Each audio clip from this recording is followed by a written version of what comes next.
सोचो ज़रा, एक दुनिया जिसमें पानी ही न हो, न तेज़ी से बहती नदियाँ, न चमकते हुए झीलें और न ही एक बूंद जो हमारी प्यास बुझा सके। डरावना लग रहा है ना? पानी तो हमारे ग्रह की जान है। यही तो छोटी छोटी घास को जिंदा रखता है और बड़े बड़े हाथियों को ताकत देता है। लेकिन एक समस्या है, हमारे पास जितना पानी है वह कभी खत्म भी हो सकता है। अगर पानी खत्म होने लगे तो क्या होगा? आज हम पानी की दुनिया के बारे में चर्चा करेंगे। यह क्यों ज़रूरी है, पानी की कमी का खतरा क्या है और हम इसे कैसे बचा सकते हैं ताकि अगली पीढ़ियों के लिए यह सुरक्षित रहे। चलो शुरू करें। हमारी धरती का एक खास निकनेम है द ब्लू प्लैनेट या नीला ग्रह। और क्यों ना हो, पूरे प्लैनेट का 3/4 हिस्सा पानी से ढका हुआ है।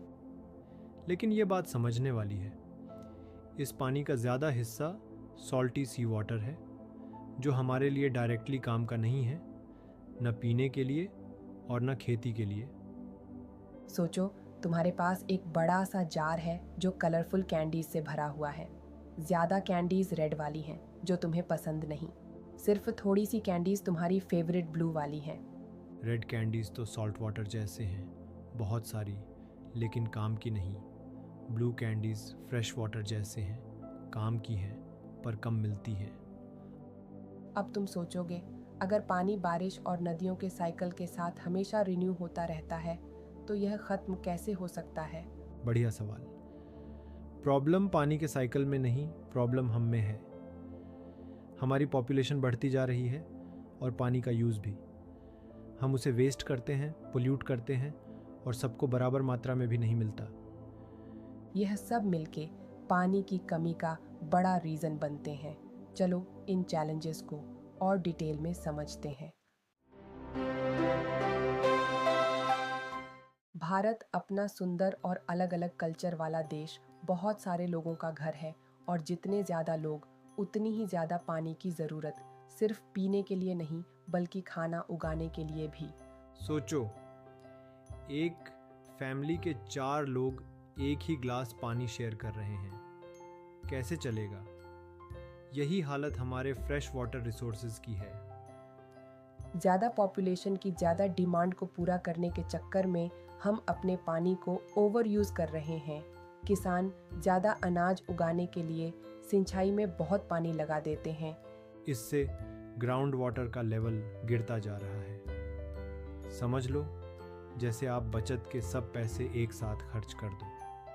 अभी तो अच्छा लग रहा है, पर फ्यूचर के लिए क्या बचा? इंडस्ट्रीज भी अपनी वाटर कंजम्पशन से प्रॉब्लम और बढ़ा रही हैं। फैक्ट्री चलाने के लिए बहुत पानी चाहिए होता है। ऊपर से इलेक्ट्रिसिटी के लिए हाइड्रो पावर का यूज़ होता है जो और ज़्यादा पानी लेता है। सोचो, 2 बड़े प्यासे राक्षस एक छोटे से कुएं से पानी पी रहे हैं। फिर आती है शहर की कहानी। बड़े शहर, उनकी पॉपुलेशन और मॉडर्न लाइफस्टाइल की वजह से पानी की डिमांड और बढ़ती जा रही है। लोग अपने घर के कुएं से ग्राउंड वाटर पंप करके ज़रूरत पूरी करते हैं, पर इससे भी अंडरग्राउंड वाटर रिजर्व्स खत्म हो रहे हैं। अब बात यहाँ खत्म नहीं होती। जब पानी मिलता है तो ज़रूरी नहीं वह सेफ हो।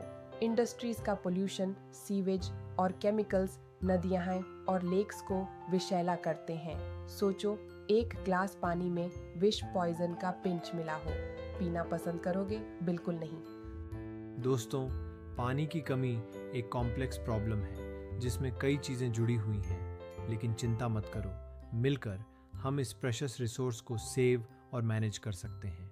आओ इसके सॉल्यूशंस खोजते हैं। दोस्तों, भारत के लोग तो पानी के असली हीरोज़ हैं।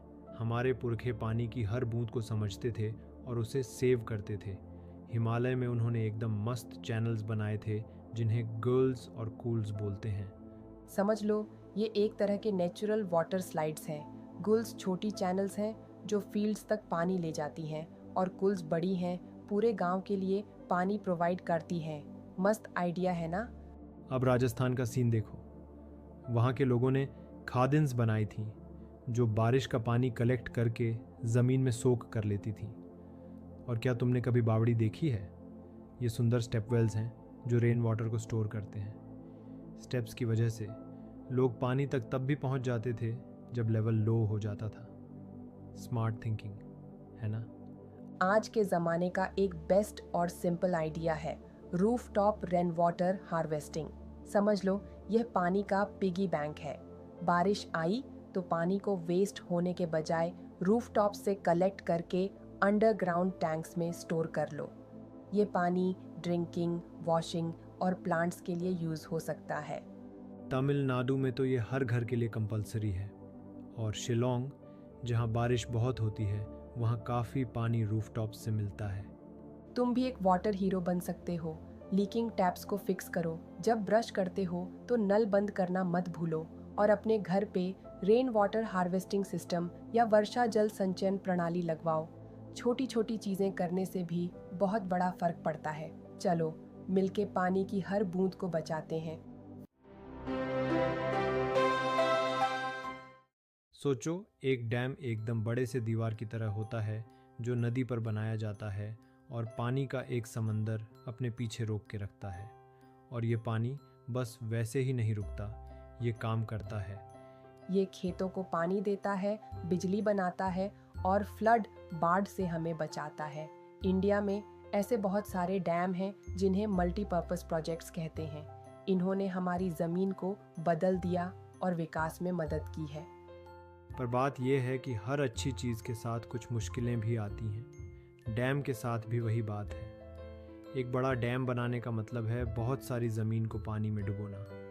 लोगों को अपने घर छोड़कर नई जगह शिफ्ट करना पड़ता है। नदियाँ वैसे नहीं बहती जैसे पहले बहती थीं, और इससे मछलियों, पेड़ पौधों और जानवरों को नुकसान होता है। सोचो, जंगल के बीच एक बड़ा सा महल बना दो। तुम्हारे लिए तो अच्छा है, पर वहाँ के जानवरों के लिए मुश्किल हो जाती है। इसीलिए हमें सोच समझकर काम करना पड़ता है। डैम्स ज़रूरी हैं, पर नेचर भी उतना ही ज़रूरी है। सस्टेनेबल डेवलपमेंट का मतलब है बैलेंस, इंसानों की ज़रूरत और एनवायरनमेंट की सेहत के बीच एक अच्छा संतुलन।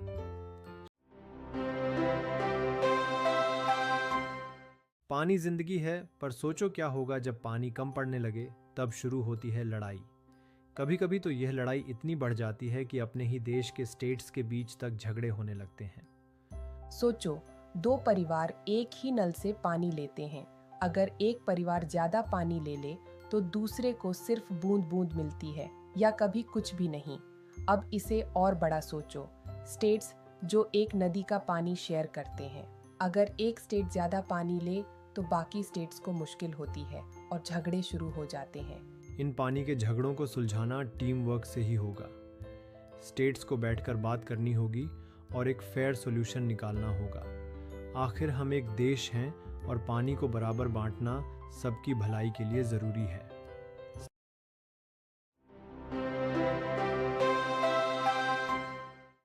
सुनो फ्रेंड्स, पानी की सुरक्षा की यह जर्नी आपसे शुरू होती है।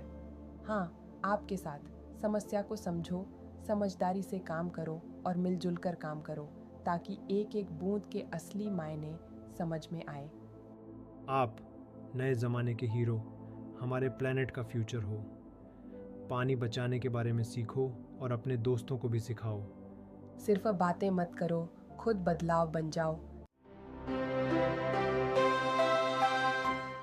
याद रखो दोस्तों, हर बूंद पानी जिंदगी की एक बूंद है। तो आज मिलकर एक प्रॉमिस करें कि हम इस अनमोल रिसोर्स को संभालेंगे। अपने और आने वाली जनरेशन्स के लिए साथ मिलकर एक चमकता, स्वच्छ और हेल्थी फ्यूचर बनाएंगे।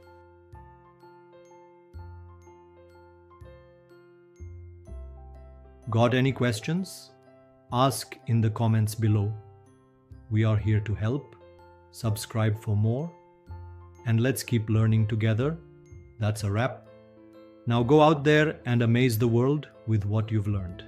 See you in the next one.